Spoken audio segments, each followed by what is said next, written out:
All right, Shalom. First and foremost, I want to begin this video by giving the praises, honor, and glory to Yahweh, Ba'Hashem, Yahushai, Ba'Hashem, Racha, Quadash.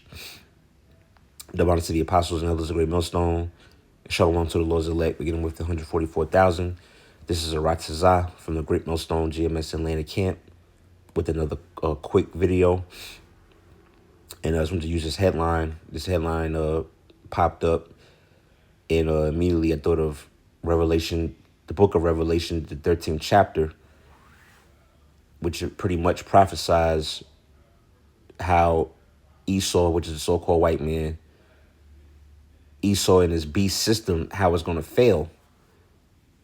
Or really, it shows you it tells you the genesis of it, which really started going all the way back to the Greeks. That was like the first Edomite dynasty or first Edomite rulership. That was like a major kingdom, the Greeks. But then the end of it is going to come also by the way of Edomites, which are the Russians. You see Vladimir Putin there. But it describes it using beasts or creatures.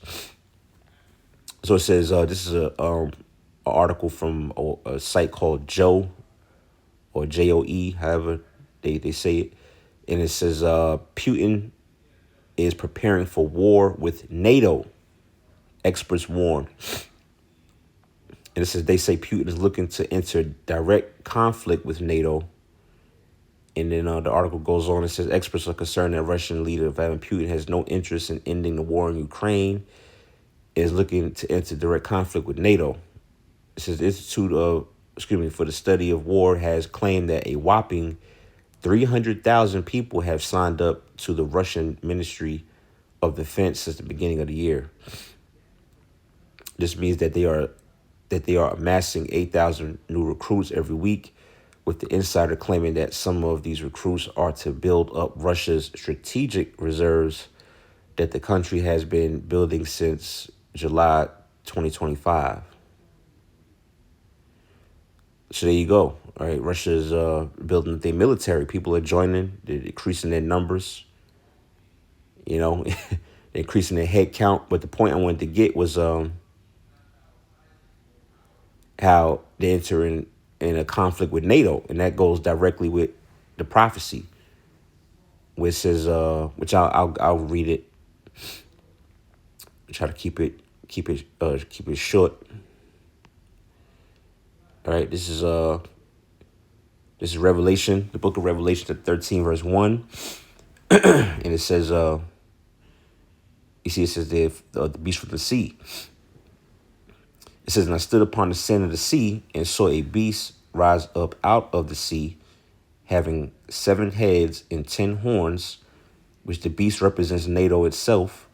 The 7 horns are the 7 Edomite kingdoms or dynasties, such as the Greeks, the Romans, Germania Major, Germania Minor, so forth and so on. And you have the 10 horns. Horns represent power in the scriptures. And those 10 horns represent the EU nations. All right. It says upon his horns 10 crowns, and upon his heads the name of blasphemy. And the beast which I saw was like unto a leopard.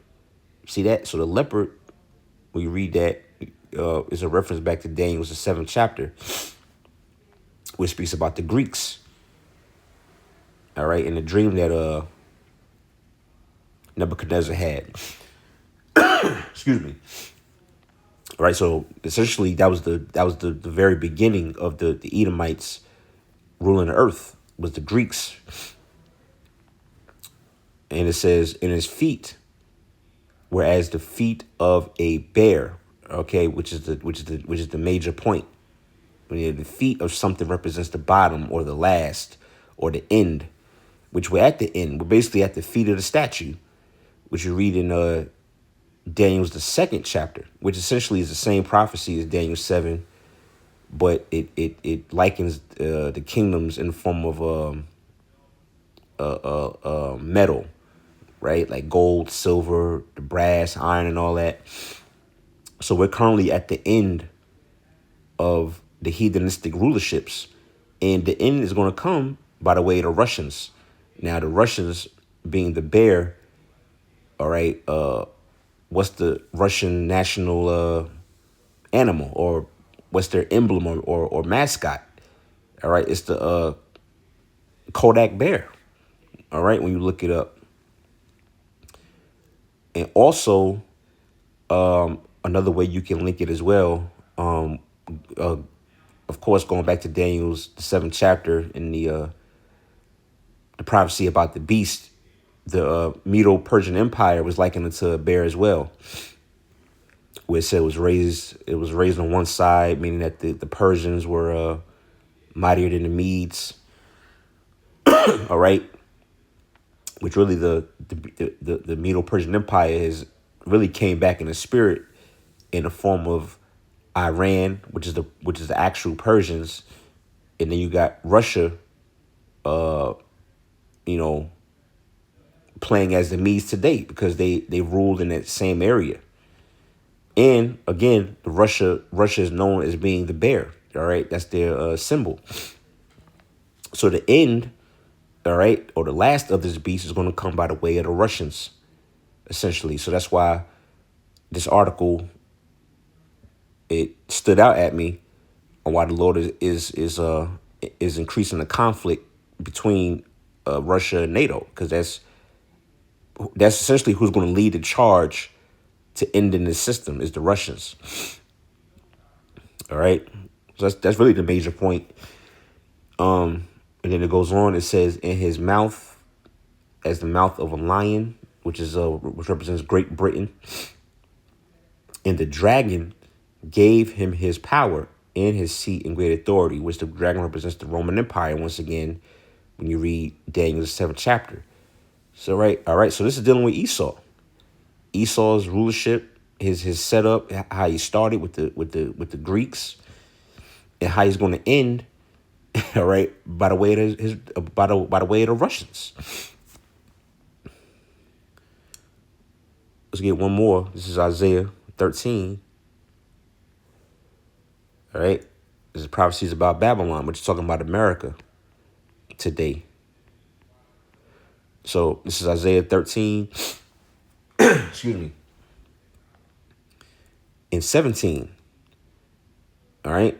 And you see it says Babylon will fall to the Medes. Right. It's just like in the past, ancient Babylon, they were conquered by the Medo-Persian Empire. And today, America or Babylon is going to be essentially, really the Medes are going to come against Babylon today. But the Russians are playing in that role because they currently rule that area in which the ancient Medes once ruled. All right. So it says Isaiah 13:17. It says, "Behold, I will stir up the Medes against them." Right? Yeah. So the Lord is stirring up the quote unquote Medes or the Russians to go at these Americans. And it says, "Which shall not regard silver, and as for gold, they shall not delight in it. Their bows also shall dash the young men to pieces." The bows and the missiles.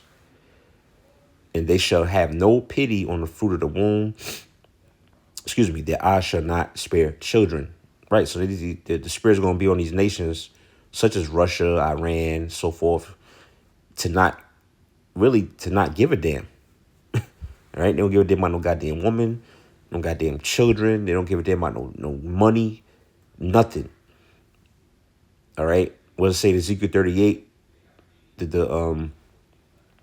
does it say? How's the word that the Lord put it in mind to think a evil thought?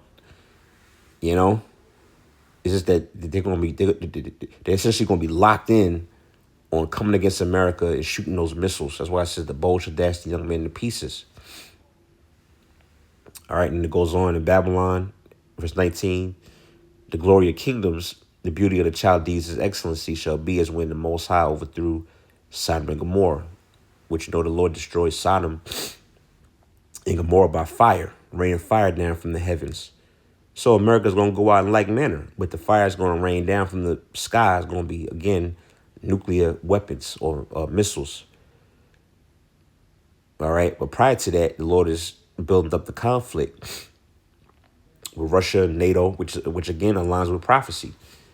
Revelation 13th chapter, the end of the beast, or the last of the beast, coming by the way of the bear, all right, or the Russians. You see, so it all lines up, man. So, be ready to see more conflict, more back and forth, more tension building. Until eventually it leads to just all out war, missile fire. So I just want to do a quick video on this. I didn't want to make it too long. So I wanted to just show that in Revelation 13 on how basically you look at it in the spirit and you put the pieces together, you see everything lining up. And as brothers say, the prophecies are popping like popcorn, all right, and the words jumping off the page. So with that, Lord willing, you was edified and informed by this video. And Lord willing, to the next time, it's on to the next one. Shalom.